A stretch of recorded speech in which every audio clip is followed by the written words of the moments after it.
Okie dokie. Here we go.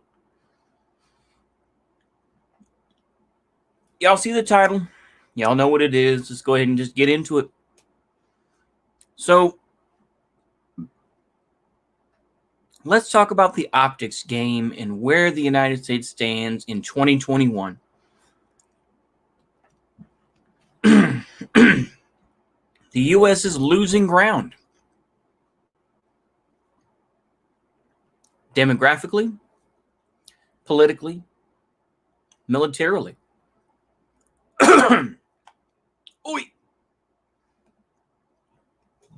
The U.S. is losing ground.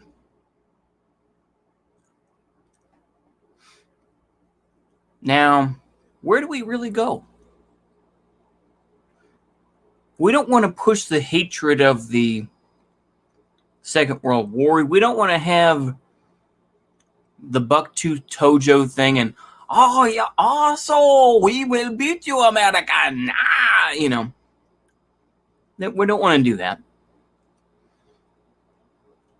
We don't want to do the South Park level,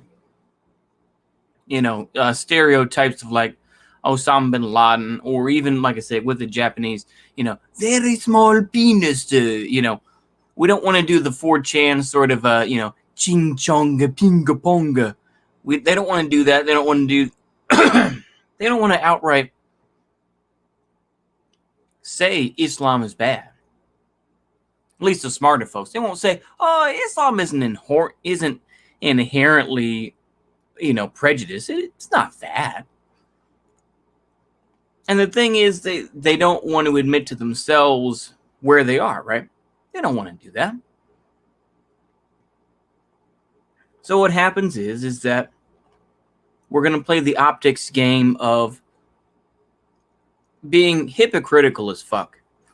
Where it's like, we're going to claim that China's bad because of what happens with Uyghurs, even though the reality is that, Uyghurs have committed attacks against, Han Chinese, and also against other groups of Muslims in China. There are other groups of there's other groups of Muslims in China, but nobody talks about that.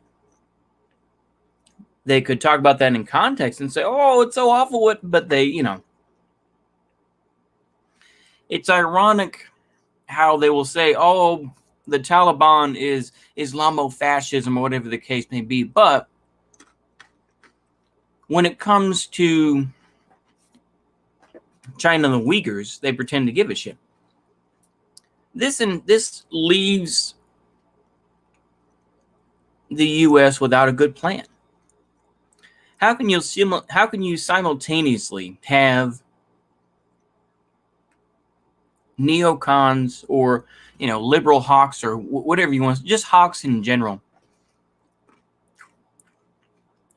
who want to say how awful Islam is, but then pretend to care about Uyghurs? It's like people would believe Erdogan and this very fake sort of jihad or fatwa on China because of what's going on with Uyghurs. They would, people would rather believe that than believe that the U.S. gives a shit about Uyghurs, because they don't. They don't care.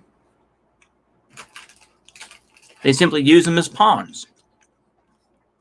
It's the same thing with the Kurds. Nobody gave a fuck about the Kurds before Öcalan suddenly said, now we're democratic socialists. Now we want, like confederalism and all this sort of anarchist type stuff. Now all these spurgy white folks come out and say, yeah, BG. It's almost like BJ. It's like BJ.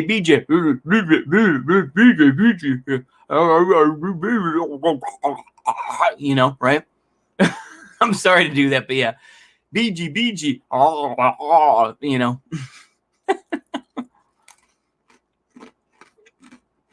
Nobody cared about the Kurds before that. Literally nobody. the Kurds were nothing more than pawns of the United States.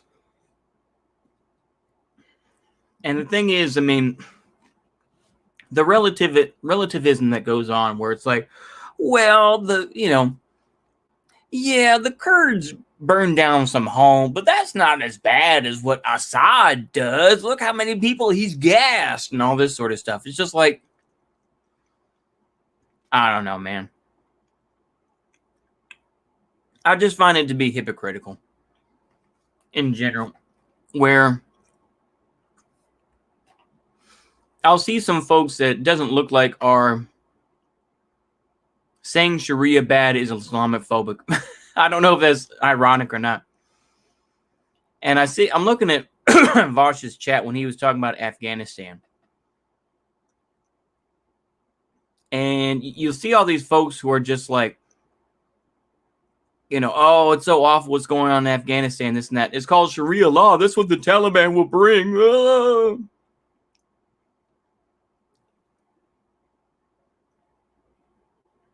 This all feels like DNC trying to build us another enemy so we can have that something to fear again. Every admin needs one. The thing is, I'm going to say it again. I think it's bullshit to see this type of stuff where they're just like, oh yeah, it's all, we should care about these folks and whatnot. The thing is that the folks that are like, well, we need to do something about Afghanistan. You're no different than the lib hawks who think that somehow the United States is better when wages haven't increased since the 1970s. Is that something really to aspire to? Really? When we see, of course, now Afghanistan has been retaken by the Taliban. It's that simple. Hello, Grandma2. How are you? But when we see the United States and you see these goobers who are like, well, we need to do something about, Taliban. Yeah. Islamofascism is when you're trying to find a justification to bomb brown people. Yeah.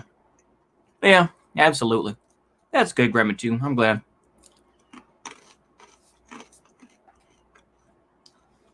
That's really all it is, too. It's just like when they use the term Christo-fascism or what. It's like, you niggas are just lazy, But they're feeding people this propaganda. They're feeding people this bullshit because just like that's just the way it is. Like I say, I feel sorry for the Afghan people because ultimately they didn't ask for any of this. And I would say to them, all they can do is pray for the fall of the United States. Pray that the United States will incur at least half of all the death that has occurred in the United States. That's what I would say. All the stuff that has happened to Afghanistan, all the deaths, all the bombings and whatnot. If at least half of that happened in the United States, I think would be justified. And I think that people would feel happy. They would. But of course, people are scared and everything else. And we see the hypocrisy of the United States. Adversity reintroduces you to yourself. The adversity of the United States to figure out what's going on in, America are the ones that funded the Taliban, anti-American hatred that is coming from Afghanistan. Afghans to justify. Oh, absolutely. I absolutely agree. 100,000% I agree. The U.S. gave support to the Mujahideen, some of which became the Taliban. And like I said, there are plenty of folks who blow this over. Same thing with Aaron Sorkin. The thing is that this comes from Charlie Wilson. Charlie Wilson, a notoriously, good time Charlie as he was known. snorting coke, doing all that. Some woman came up to him, and of course, being the simp that he was, he's like, "Oh, we need to study about this Afghanistan thing." Frankly, fuck Charlie Wilson and fuck his memory, because he's the one who really, we could have ignored Afghanistan. But because this one woman said, "Oh, you need to do something about the Soviets coming into Afghanistan." There were other, don't get me wrong, it probably would have happened anyway, but it's like because of assholes like Charlie Wilson, I blame him. I will blame him. The United States, when the fall comes to the United States, it will be hard. Millions will die. A Dallas socialite, that city has the worst rich people in Texas. Oh, absolutely. I have no doubt. I have very rarely been to Dallas, but yeah, I imagine it's full of shit. I place the blame both towards the U.S. and Soviet Union. Soviets, really, because they isolated the rural religious folks and drove them right into the hands of the fundamentalists. Yeah, that is true too. Like I say, you can talk about the defense of, Najibullah and the socialist government under his rule. The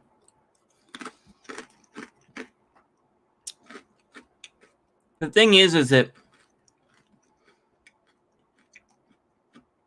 there are plenty of pawns out there. Let's not get it twisted. There are plenty of countries that have been treated as pawns. Let's not get it wrong. But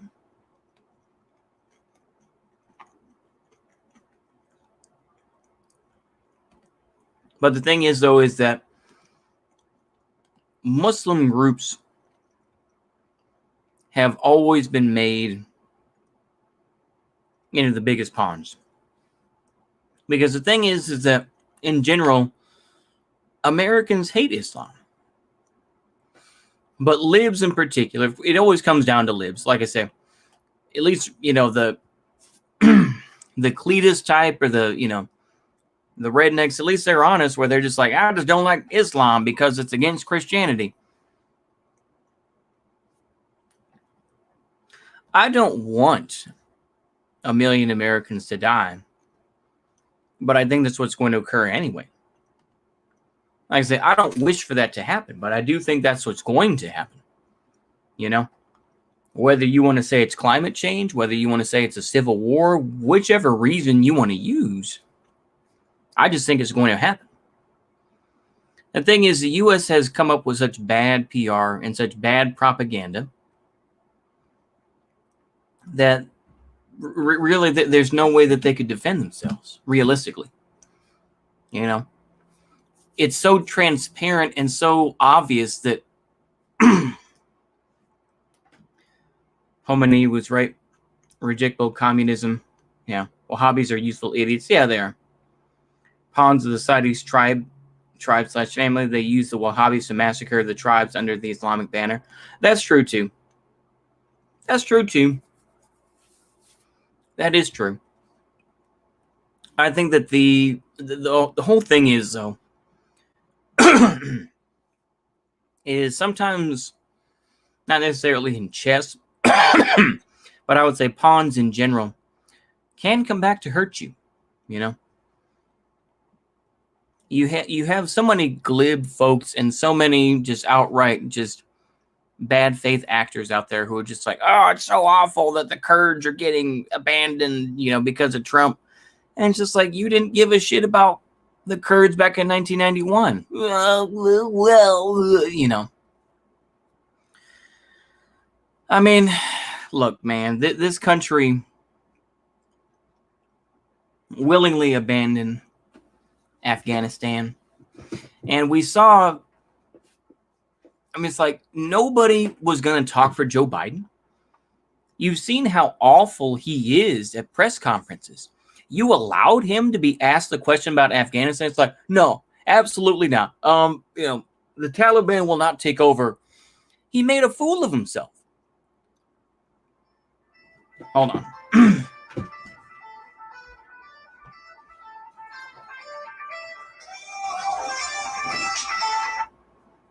Hello?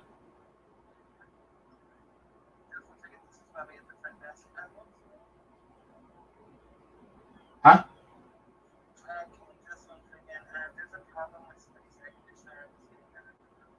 All right. No, I'm not. I'll come back in a little bit. Uh-huh. All right. Well, give me a moment, folks. All right.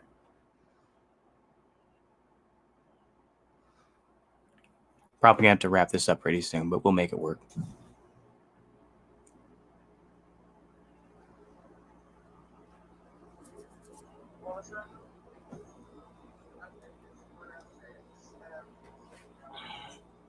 Okay. All right. We'll do. Yep. No problem. All right. Well, that's what happens when you're on call. Let me wrap it up with this. Is the United States has abused so many groups of people. I appreciate that. The United States has abused so many groups of people and used them as pawns or whichever the case may be, whether it's the Hmong people, the so-called Montagnards, the Kurds, the Hispanos that are being used by the Democrats and by Republicans, black folks, etc., etc. All these different so-called minority groups, all these different folks are abused. They are used as pawns. They're used by libs to say, how dare you, look at the way the black people were treated. And yet, are you going to see them actually talk with black folks? Probably not. I mean, do you see people like Vosh, as much as he'll talk about, oh, well, it's awful what goes on with black people. How many black folks do you talk to on the daily, homie? How many motherfuckers do you talk to on the daily? What the hell are you talking about? And the thing is, they are reintroducing themselves. Some Arab tribes actually hated the Ottomans, but it was much. And oh boy. I'm going to be, I'm going to claim ignorance on all that. But yeah, black folks would beat the shit out of Jabba. Oh, absolutely. They would. They would beat the shit out of him far more than a white, I was going to say more than a white nationalist. But yeah, the thing is that this is also the reason why I want the United States to fall apart and why I think it will. We see these contradictory groups that are held together by the economy or by just a basic standard of living. That standard of living that is going down more and more. And so we're seeing this happen. Now, how long, like I say, if you're going to get, people have said we're going to get a smarter authoritarian, than Trump or whatever. It's just like, come on. Who? Yep. Check out Cultured Thug versus Has debate this coming. Oh, really? Word? Okay. There you go. That does sound good. I'll probably try to check that out. Anyways, I think that's all I have to say. Bringing it back to Islamofascism and yellow peril. The thing is that the United States, if we want to go towards the left-wing thing, it's always been racist. But now, instead of being outright racist and being like, making, coon jokes or making, yellow face jokes or, rice field jokes, ching chong ping pong or whichever. Now it's just more, we just don't like this group of people. Everybody else is okay. We don't hate China. We just don't like the government. That's all. Well, what about the people that like the government, which is a majority of people? Oh, well, we're going to manipulate them to make it work. Like I said, this is the optics game that exists. It's very foul. It's very nasty. But you know what? It is what it is. I think that's all I have to say. I could continue on ranting and raving about various stuff, but it would get very boring. And to a point, I think this has already gotten boring. So anyway, I hope y'all enjoy this, but I'm going to go ahead and see myself out. So see you later, and goodbye.